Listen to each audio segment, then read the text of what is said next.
இந்த தினேஷ் வேற யாரும் இல்லை, நம்ம சக்திவேல் ஐயாவோட தங்கச்சி பையன்தான்.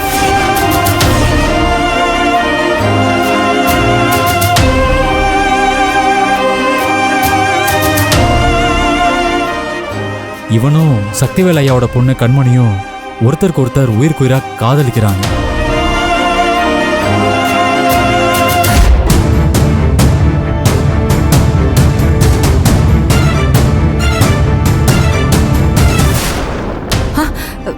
இப்போ யார சொல்றீங்க? கல்யாண பொண்ணு கண்மணியா?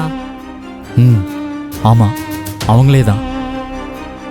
தினேஷ் கண்மணியை யாருக்கும் தெரியாம கூட்டிட்டு ஓடி போகதான் வீட்டுக்குள்ள வந்தான். அந்த துரசிங்கம் கண்ணில் பற்றக்கூடாதுன்னா நான் தான் மூட்டையில கட்டி வச்சேன். ஆனா தேங்காய் மூட்டை நினைச்சு இவங்க 2 பேரும் தூக்கிட்டு வந்துட்டாங்க. அது தெரிஞ்சுதான் அந்த சரவணனும் துரசிங்கமும் தினேஷை பிடிக்க இங்க தேடி வந்தாங்க.